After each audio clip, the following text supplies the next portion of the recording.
feel like at this point, even if you're someone who never watched The Matrix, which I never did, you probably Wait, you know. never did? I never did, not really. Okay. But I'm familiar with this scene where you're offered the red pill and the blue pill, and how most people probably would be very tempted to choose the blue pill, where you would be stuck in your illusion instead of facing the harsh reality, the truth about the world. And it's pretty true that most people like their stories about what the world is. And when they are faced by certain things that would contradict these ideas, they're probably going to be defensive and not accept that the world could be something else. And I want to start by talking about different psychological effects why we prefer illusions. And the first thing is something you're probably familiar with, which is cognitive dissonance, where let's imagine somebody who have certain belief about something and they start to behave in a different way. Or maybe they read something on the news that contradict that belief. And so they start to lie to themselves and tell themselves things to find harmony and balance within themselves so that they don't contradict themselves even further. So a famous example of this is something I heard Mark Manson talk about, where he made an episode about values. He mentioned this cult where they were doom calling that at a certain point the world will end. And I don't remember the date, but we've already passed that date and the world didn't end.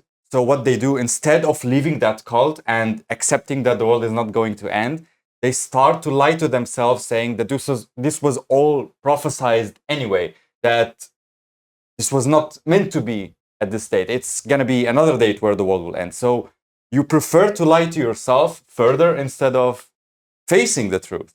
It's like you're talking about a lot of different biases, you know? Because as a humans, we have many different biases, you know? The most common one, I guess, is the confirmation bias, where we're always trying to find information that confirm what we believe or what we think that is. Yeah. And sometimes even we will interpret information in a way that confirms our beliefs and what we want to see or what we would love to happen, you know, or to be real, regardless of how the information is. Like the information could be telling you that, I don't have an example, but let's say you believe that 1 + 1 is 3, and then you know that it's 1 + 1 is equal 2, and then you're just gonna start finding some way to twist that into no 1 + 1 is actually 3, you know?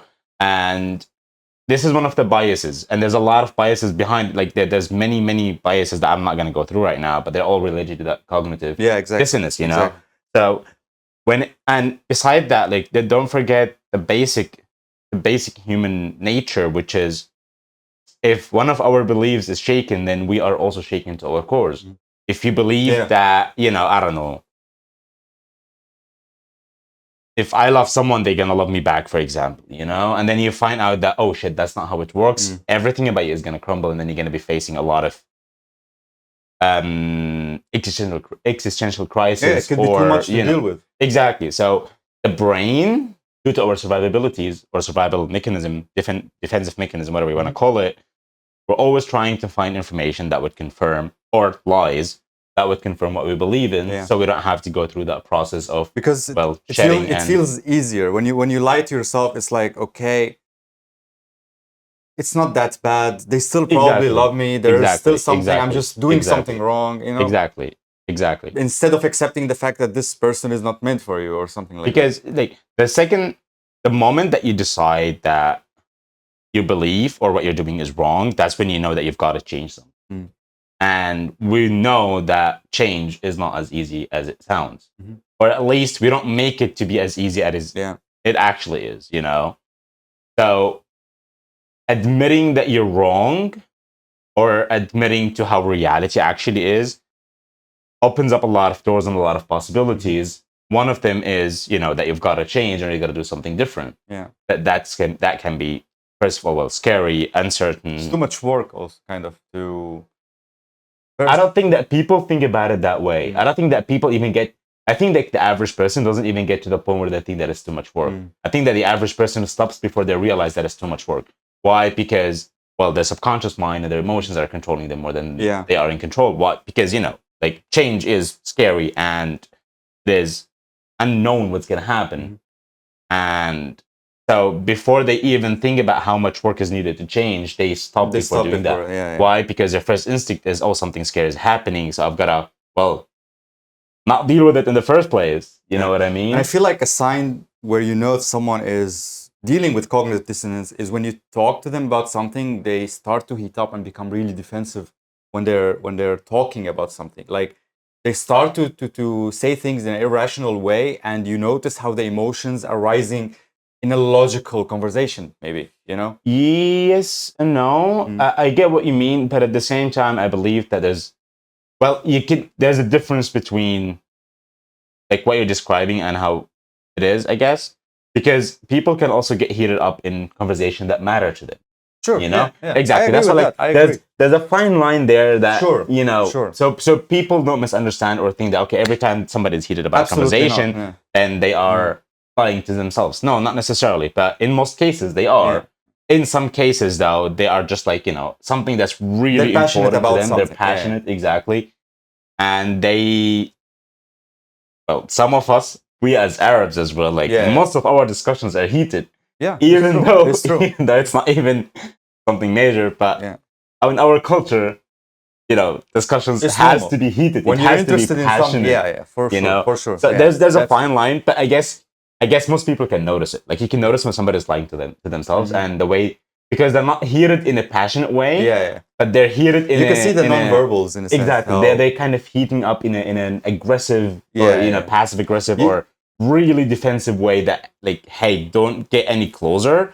This is the boundary, and if you cross it, there's gonna be consequences. And if you're careful enough, you'll notice the way they are talking or the things that they are mentioning where there's incohesiveness. Like there's no, they contradict themselves within like 4 times within a minute, for example. It's just Another thing I want to mention here is the relation between placebo effect and your illusions, because this doesn't have to be something big like an illusion about how the world functions. It could be about small things that somebody is saying.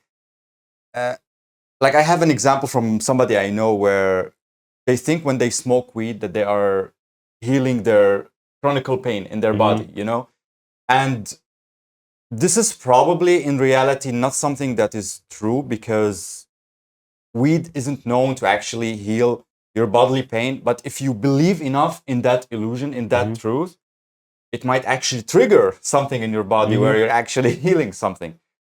And this is all based on some illusion that you believed enough in it, and it turned into some truth in some way.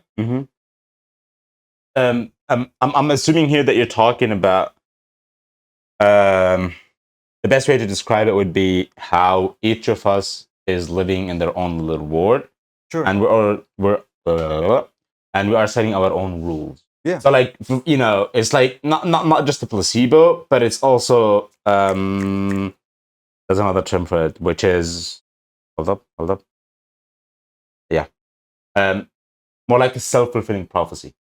Manifestation in a sense. Also. Manifestation, exactly. Manifestation, because you believe in something so much and you start giving it like a form, physical form, let's say, or a huge idea in your brain that when I'm doing this is what's going to happen, And the more you do it, like eventually the chances that your body is going to do that are really high. Exactly. And I think there's been a lot of studies about it where they would lie to the they would lie to the participants about something, about some sort of test result that would prove like how smart or how stupid they are, and then they would let them do a test, another test, and those who believed that they were extremely smart, they did extremely well in the test, and those, even though they were actually smart, they were told that they're not as smart, they did poorly on the test, just because they were told something that they believed in deeply, that their body or the brain, kind of adapted to that belief. And then it became like a self-fulfilling prophecy, or like they manifested that. And you kind of see evidence that this is working, and this makes you believe even more in this illusion you built for yourself, because it does have a positive effect on your life. So at the end of the day, like this is something that I genuinely believe in. Like all the great things that we've managed to achieve in this life, human beings, they all came from a freaking illusion. Absolutely. It's just people who decided that this is an illusion and I'm going to believe in it to an insane level, and I'm gonna keep on pursuing that illusion until it's gonna happen. And then one day I'm almost certain that this is how it came to electricity. This is how phones came to be. This is how the internet came to be. It's just something that did not exist, or something that was like, impossible, or whatever you want to call it. And some freaking maniac decided that no, this is real, and they started working on it, bam, bam, bam, until that became a reality. Yeah, and you're bridging it right into the philosophical aspect of this topic. Like, as you said, there are a lot of people who probably push the boundaries of what humans are capable of because they believed enough in something. And these beliefs can actually push you harder than knowing truth about something. But there is also another aspect of this, and this is something that Nietzsche mentioned, where the truth about things are probably also illusions. So even if you're someone who faced the truth about the world, this truth is probably also just another illusion. This is something we've already talked about, if our reality is also an illusion. And so you can see how humanity created also another thing we talked about, like different rules and sets and how the world function. And those same humans probably broke these rules and pushed the boundaries, and it just shows you that reality is something you can really play with. Like, it's there's so many things. Sure, there are things you can't control, but there are so many things that you are orchestrating in your life. Okay, if we're talking about illusions, and just humor for a little, we don't know if there's anything that we can control. Yeah. Okay, I'm gonna look at it as like everyone is the center of the universe, because at the end of the day, in a philosophical point of view, we are the center of our own universe. Yeah. So we are technically gods in our own lives. There's many ways to explain this or to go about it, but like, it's like you are the beginning, you are the end. Life starts with you and life ends with you, because you are the center of your own life. Yeah. And you're capable of everything, and at the same time, you're not capable of anything. Wouldn't that make you then kind of, I'm not talking about a religious God, but wouldn't that make you kind of like the almighty of your own life? So with that perspective, we don't know what we're not capable of, and it's all just illusions that we're making so we can go through life. Yeah. Whether it's the way that we're perceiving life, whether it's the way that we're perceiving reality, whether it's the way that we're perceiving ourselves and everyone around us. And we kind of need these illusions and stories to make life bearable, in a sense. Like, not necessarily, because we don't know. You see, this is also another illusion. But that's what I mean. Like, look, as I when somebody says that we need those things to make life more bearable, it's because they have the illusion that life is unbearable. Exactly. But there's something I want to mention, like what Nietzsche said, that the truth about the world is another illusion. Like, definitely, nihilism is an illusion as well. But if we rely on going to the truth, it can be like the truth that we know so far. Life can be unbearable. Life can be uncomfortable. But then, what truth do we know so far? We know nothing. Exactly. But based on the truth, at least what we think we know. Exactly. Yeah. What we think we know probably amounts to nothing. Yeah. So everything, like the way that we receive the word and the word receives. So it's, let me just bring here an example. Say you are sitting in a room with friends, and then something happens and somebody says something that you found. Somebody said, you know what, we're gonna make it a little bit more, a better example. Say you and me and another person are sitting here and we're all talking. And then the other person said something to me that in your own perspective is something that's really mean and hurtful. Now, for me, it might not be the case. Yeah. Let's say in this example, it's not the case. I don't really care, for example. Now, everything that I do or behave or react or say, you are going to perceive it as if I'm being hurt by what the third person said to me. Now, why? Because you built that illusion, you have an that illusion I'm of hurt by what he said. Yeah, based on your own experience, that you probably would be hurt. So, but in reality, I'm not hurt. Although there's the possibility that subconsciously, or maybe I was hurt, but my brain was protecting me of not letting me feel hurt. So I didn't feel by some hurt. illusion that you constructed. Exactly. Yeah. So then that brings up the question that what is reality? If it's an illusion by an illusion made by another illusion covered by a bigger illusion, then what remains of It's called an reality? illusion. And I'm not saying this in a nihilistic way. It's actually it could be the beginning of a nihilistic understanding of the idea. But it's actually quite the opposite, because if everything is an illusion and the way we react to life and the way life reacts to us as well is an illusion that we create, then going back to your example, we can create good illusions instead of us remaining in that illusion of, for example, life is unbearable or life is tough or we have to work hard or this and this.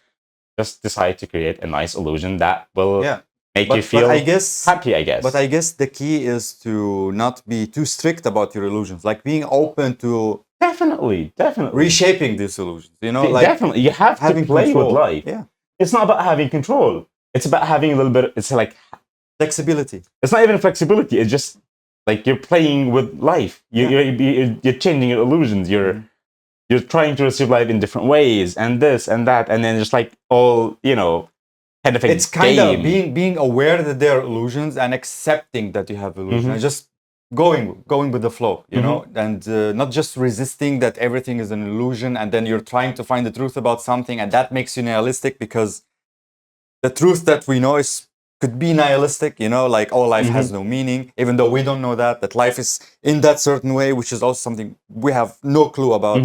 So just choose your illusions, choose your values, choose your illusions. Exactly. Choose the way you want to live. Exactly. So another important thing to mention here is the social aspect, I guess, on our illusion, which is mostly a modern age problem, which is social media, and how when you go on stories, you see what people care about. They're showing their cars, their watches, the vacations they're going to.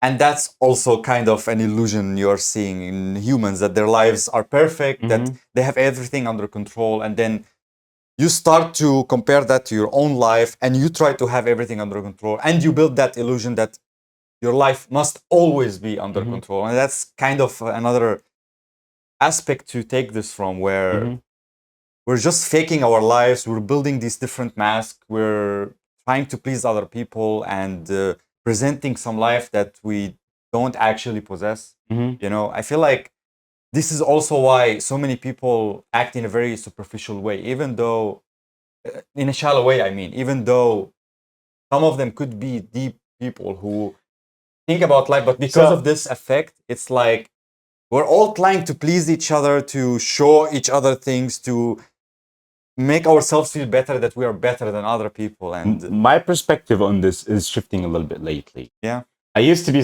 me, like I used to hate shallow. I used to hate shallow people and like shallow topics and so on. But then at some point, you also start realizing that a lot of things in life are kind of, superficial, shallow. Well, we kind of created the illusion of what deep and what shallow is. You know what I mean? Sure. Debatable. Sure. I know that the way we live, or the way human beings are supposed to live, is different than how people. Yeah. I'm not here. I'm excluding the extreme cases. The extreme cases are people who are doing things just for the sake of showing off. This is something that I'm excluding completely. Yeah. I'm talking about the kind of people that do things maybe not to show off. They're doing superficial things or shallow things just for the sake of doing them. That's a different story, though. This is where you're not. That's why I said I'm excluding those who are like, he doesn't have the money to buy a car, and he ends up, like somebody who doesn't have the money to buy a car, for example, ends up taking a huge ass loan just to buy a like not even his favorite car. He's just trying to buy a car that looks fancy and expensive. So he looks, those are the extreme cases that I'm excluding. I'm talking here about the people who like, okay, I can afford this car. I really love this car. So I'm going to take a small loan that I know I will be able to pay back in a few years. So I can buy a car that I love, and I'll be able to show it off a little bit as well. This could be a pessimistic view, but I feel like these are the minority. And most people are just confirming to others. Not necessarily, because you also have, because we don't know how people are. Like I've seen a lot of people who like to show off, but I've also seen a lot of people who buy expensive things that they maybe cannot afford right now, but they know that like I will be able to pay it back somehow. So they buy it because they like it, and they buy expensive stuff that their goal is not to show off. They're just buying it because they like it. Now, I guess older people are more, they're doing it for themselves, but this is mostly at teenagers or 20, like people who are 20 years old. Even Like, older people do this kind of stuff, you know. But like my point of view is changing there in the sense of like Alan Watts. The older that I get, like the more that I'm relating to Alan Watts. I feel like I'm becoming the new modern Alan Watts, who is not Alan Watts Jr. but exactly, who is not even as close as wise as like I'm barely a drop in the sea of Alan Watts. I know that nobody needs to tell me that, but I've talked about this before. Like life is not about finding the meaning in something. Life is about knowing that nothing has meaning, but still deciding to do it for the sake of doing it. Sure. Like the example that I've talked when you were like you're watching nature, and then like the act is actually just watching nature. Like doesn't mean anything, but you're doing it because you enjoy it. It doesn't matter whether it has meaning or not. It doesn't matter whether it's positive or not. Yeah. As long as it doesn't hurt anybody and you kind of have a little bit of joy in it, just fucking do it. Who cares? And this is where like I'm having that perspective shift of like, it's okay to be superficial. It's okay to be shallow sometimes. As long as you're doing, as long as you're doing yourself. It for yourself. Yeah. Exactly. As long as you're not doing it to, to show off or to get validation or whatever. And don't get me wrong, there's nothing wrong with showing off or getting some validation. I'm genuinely starting to believe that, especially in the case of like if you work hard enough to achieve a certain state, whether it's financial state, or I don't know, wisdom state, whatever you want to call it.